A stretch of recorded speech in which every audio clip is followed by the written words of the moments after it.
Good evening, ladies and gentlemen. Welcome to our forum for today. First of all, I would like to thank all the audience in front of me. Thank you very much for attending the forum for today. Our issue for today is Ifsa vs Fsa. First of all, let me introduce to all you about panel for tonight because most of them have a lot of knowledge and also experience about this topic that we will discuss. As me, Alia Fakir bint Ibrahim, match number 289525, and Rosita will be the panel of FSA, while Shazana and Adrana will be the panel of Ifsa. So, welcome to our forum for today. Hopes all of you was in pink of health. With me, Alia, as your chairperson today. As we know that on 30 June 2013, the Financial Service Act and the Islamic Financial Service Act have come into effect by sweetening and repealing the Banking and Financial Institution Act, the Insurance Act, the Payment System Act, the Exchange Control Act, the Islamic Bank Act, and the Takaful Act. The objective of the Act are to provide Bank Negara Malaysia or central bank with greater powers to contract future rates to financial stability and the financial sector. Also, increase consumer protection, promote competition in the broader financial service sector, and step forward towards global trends in financial regulation. So, here back to our forum, I would like to ask Shazana about some features that she know so that our audience and panel will more clear understand about our topic today.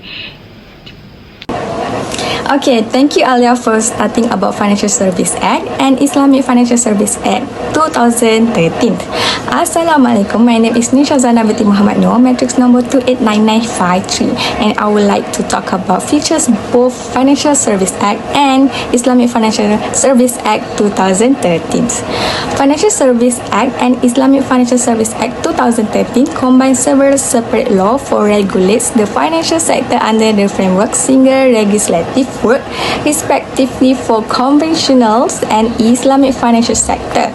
Like Alia mentioned earlier, namely the Bank and Financial Institutions Act 1989, which is BAFIA, Islamic Banking Act 1983, IBA, Insurance Act 1996, Takaful Act 1984, Payment System Act 2003, and Exchange Control Act 1953, which was replaced on the same date.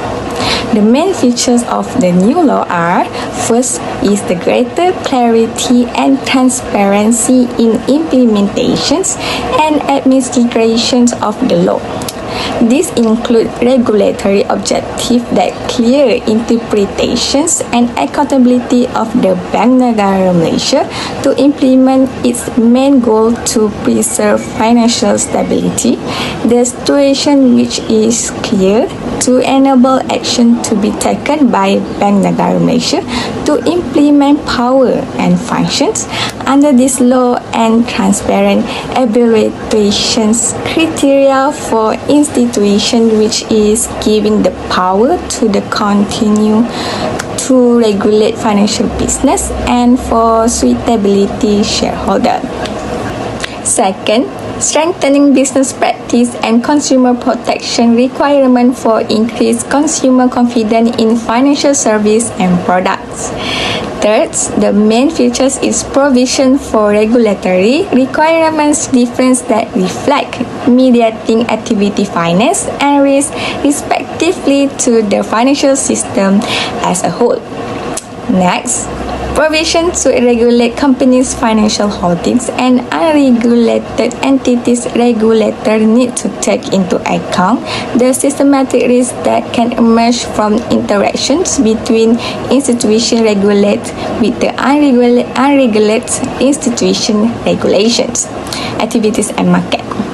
Ministry of Finance can place the institution that conduct financial intermediations activity are subject to continuous control and supervisions by Bank Negara Malaysia if the institution that causes or can cause risk to financial stability overall.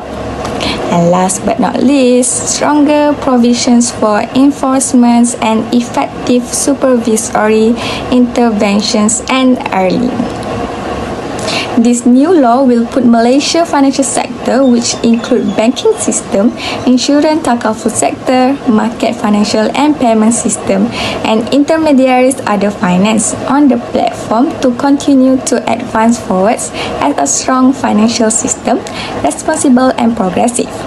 This is particularly important to enable the financial system to meet new demand on funding, which is linked to the economic transformations program Malaysia in the next decade and beyond. Population demographic changes in integration. Malaysia economy is growing rapidly within the region and also in the world. I think that's all the main features of Financial Service Act 2013 and Islamic Financial Service Act 2013 for me. Next, I want to ask panel Rosita, what are the difference between Financial Service Act 2013 and Islamic Financial Service Act 2013? Thank you. Thank you to Shazana for the question. I, Rosita, will go over the differences between these two acts, the Financial Service Act and the Islamic Financial Service Act. The most important thing to understand is that these two acts share the same goal, which is to significantly alter the regulatory framework for financial institutions. This is because the FSA main goal is to increase prudential regulation and it gives BNM more power than other regulators of financial market that have been around longer. First, I'll go over the Financial Service Act 2013, which is law that governs Malaysian conventional banking system. The Financial Service Act, FSA, is an omnibus legislation that regulates banking, insurance, and investment banking. It is an act that seeks to streamline financial institution regulation and introduce measures to promote financial stability in the financial sector. The FSA also provides clarity on the definition of interest in share, which include a direct interest in share, an effective interest in share, and aggregates legal and also beneficial interest. What you should know is that the FSA is an extension of the power of the BNM. If the financial stability of the financial institution is threatened, the FSA gives BNM the power to take control of all or part of the financial institution business, affair or property, manage it or appoint anyone to do so on its behalf. Following that, for the payment system under this FSA Act, the streamlining of licensing and approval procedure for all participants in the financial sector under the FSA Act has a direct impact on business that intend to operate a payment system or issue design payment instrument by the operators. In terms of exchange control, Malaysia's regime has been gradually liberalized. The FSA takes a further step in this direction by simplifying the regime. The FSA simply prescribes a list of transactions that require BNM's prior approval. However, the existence of the Islamic Financial Service Act 2013 opened a new chapter in Malaysia's banking system, with the Ifsa serving as an omnibus of financial legislation. The purpose of this act is to promote, foster, and develop the application of Islamic principle, law, and tradition of financial, banking, and related business transactions. The main principles followed by Islamic bank are as follows. The first one, there is no interest in any form of transaction. Second, engaging in business and trade activity for legitimate profit. Third, payment of zakat. In a practical perspective on Islamic banking, it was written that the main goal of Islamic bank is to spread economic prosperity within an Islamic framework by promoting and fostering Islamic principles in the business world. This is very different from the principle emphasized in the FSA 2013, which is primarily concerned with profit only. As a result, I can conclude that the significant difference between these two acts is in terms of principle and how business operations are carried out. This is a very different matter because in the conventional banking system that employs the FSA Act, there is a lot of emphasis on the benefit that will ensure their profit. Profit is the most important factor in the conventional banking. This is distinct from Islamic banking, which operate under the Ifsa Act 2013 and adhere to Islamic Sharia principle. I'd like to ask the next panelist, which is Adriana, about the changes that occur following the establishment of this IFSA Act. Is the change having a positive impact on our country? Could you elaborate more? Thank you, Rosita. Hi, Assalamualaikum. My name is Adriana binti Arif. I will explain about the changes in between of IFSA 2013 and FSA 2013. In the middle of this year, the Malaysian financial sector experienced major changes in the way of the establishment of new regulation, their new preparations and their new enforcement. Not only in Malaysia, but in some countries or nation that is concerned about the Sharia governance, but also some countries included and still relying the Sharia compliance. Under IFSA 2013, other nations such as Bahrain, Kuwait, Qatar, they made the simple approach on creating their own unique ways to mitigate the non-Sharia compliance. In the meantime, for FSA 2013, the most major piece of legislation which went to effect on 30 June 2013, and it had made a huge improvement to Malaysian.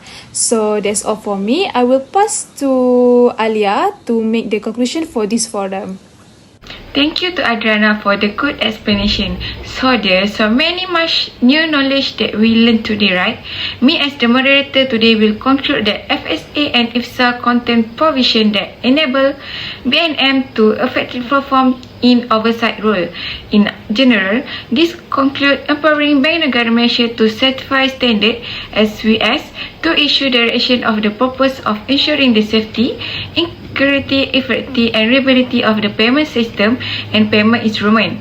These two acts are actually so important to Malaysia's regulatory and supervisory system that is equally equipment to respond effectively to new emergency risks, so that confidence in the financial system is preserved and that the critical financial intermediation activities which are vital to the economy are not disturbed. That's all for our forum today. Thank you to all the audience and panel for still being faithful with me as moderator today. I'm sorry for all the shortcomings because it's all from my own weakness. Thank you for today. Thank you all.